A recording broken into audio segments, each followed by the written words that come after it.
Assalamualaikum warahmatullahi wabarakatuh. Perkenalkan, nama saya Atika Rahayu, NIM 2010205027. Saya dari Tadris Matematika 3A. Di video kali ini saya akan mempresentasikan sebuah tokoh yang berkontribusi dalam filsafat matematika dengan mata kuliah Sejarah dan Filsafat Pendidikan Matematika, yaitu Gottlob Frege, dengan dosen pengampu Bapak Aan Putra MPD. Berikut penjelasannya. Yang pertama, kita masuk kepada biografi Gottlob Frege. Gottlob Frege memiliki nama asli yaitu Friedrich Ludwig Gottlob Frege. Dia lahir di Jerman pada 8 November 1848 dan meninggal di Jerman pada 26 Juli 1925. Istrinya bernama Margaret Lisebert. Gottlob Frege adalah seorang filsuf yang mempengaruhi beberapa filsuf lainnya, yaitu ada Ludwig Wittgenstein, Rudolf Carnap, Saul Kripke, dan lainnya. Gottlob Frege ini menjadi filsuf dipengaruhi oleh Immanuel Kant, Gottfried Leibniz, David Hume, dan beberapa filsuf lainnya. Kemudian kita masuk kepada pemikiran dan teori Gottlob Frege. Gottlob Frege atau disebut dengan nama lengkapnya Friedrich Ludwig Gottlob Frege adalah matematikawan dan ahli logika berkebangsaan Jerman yang juga dikenal sebagai seorang filsuf. Kontribusi Frege cukup besar di bidang filsafat analitik abad 20. Ia menggunakan logika dan matematika sebagai dasar dalam berfilsafat. Frege meyakini logika sebagai alat sekaligus pengantar dalam studi filsafat.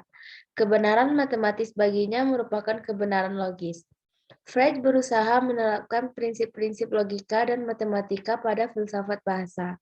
Ia menginvestigasi struktur bahasa, cara bahasa berkoneksi dengan dunia, dan mengekspresikan pikiran demi memperoleh pemahaman tentang pengetahuan yang lebih baik.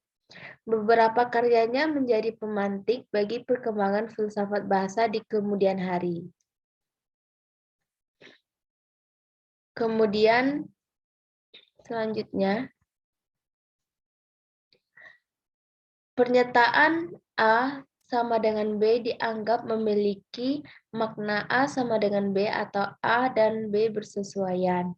Dalam Begriff Frege, memahami kesetaraan sebagai relasi antara tanda atau nama dengan objek.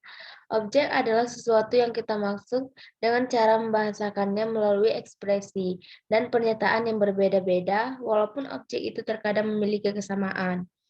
Pengekspresian tersebut dapat diketahui perbedaannya melalui bagaimana pernyataan itu disampaikan oleh tanda-tanda, nama, kombinasi kata, atau tulisan yang digunakan secara arbitrer. Perbedaan tanda-tanda yang digunakan dalam pernyataan berkorespondensi dengan perbedaan yang moda presentasi yang memahami atau menyebut tanda-tanda yang dimaksud. Misalnya, pada ekspresi A sama dengan A dan A sama dengan B. Jika tanda B dimaksudkan untuk menyebut hal yang sama seperti disebut oleh A, maka secara esensial nilai kognitif keduanya sama. Kemudian apa yang akan membuatnya A dapat pula disebut sebagai B? Nah, pada letak perbedaannya pada moda presentasi yang mengekspresikan kedua tanda tersebut. Moda presentasi merupakan cara sesuatu diekspresikan melalui tanda. Sesuatu yang diekspresikan disebut sebagai acuan atau referensi, sedangkan moda presentasinya terletak pada makna atau sensi. Maka setiap tanda mengekspresikan makna yang berbeda. Perbedaan tersebut dapat diketahui melalui moda presentasinya. Kita bisa menyebut matahari dengan moda presentasi yang berbeda, seperti matahari pagi atau matahari sore.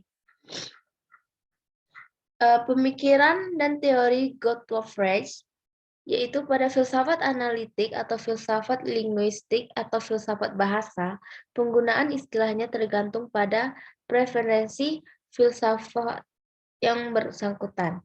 Namun pada umumnya kita dapat menjelaskan pendekatan ini sebagai sesuatu yang menganggap analisis bahasa sebagai tugas mendasar filsuf. Gottlob Frege sebagai bapak filsuf analitik, dia adalah filsuf terpenting setelah Immanuel Kant.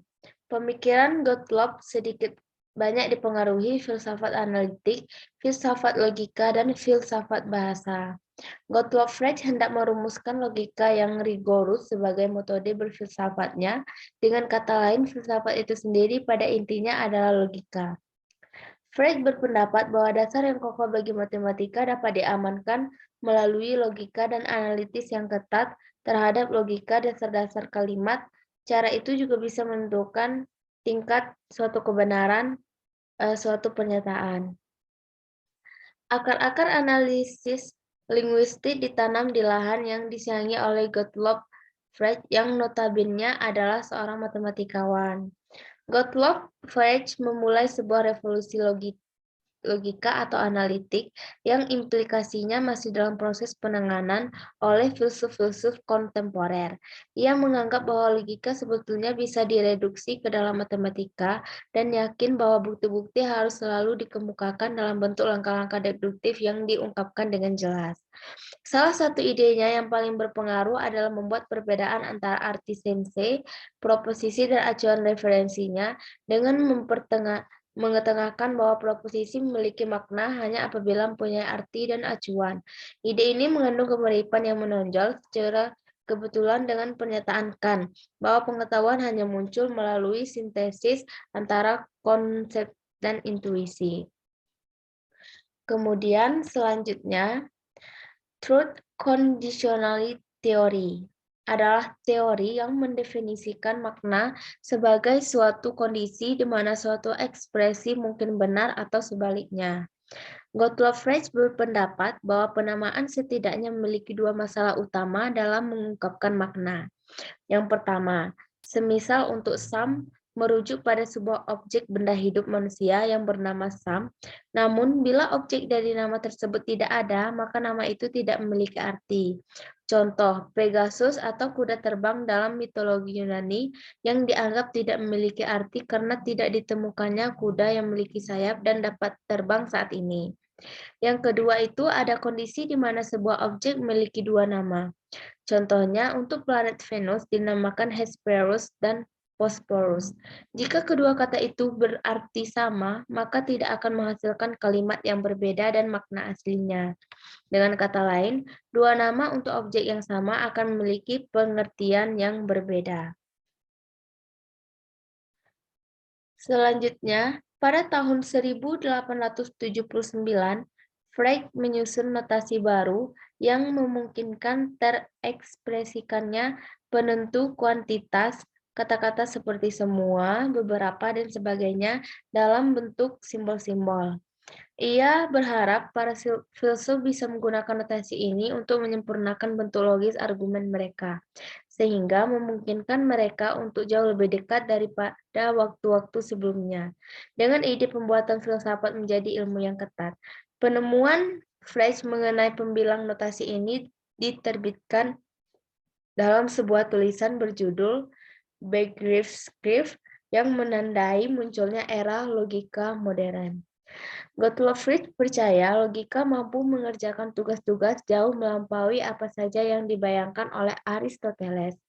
Asalkan pemaknaan para logikawan bisa mengembangkan cara pengungkapan makna linguistik seluruhnya dengan simbol-simbol logika. Kemudian yang terakhir kita masuk kepada filsufnya. Gottlob Frege adalah seorang pendiri filsafat analitik, terutama karena kontribusinya yang besar terhadap filsafat bahasa.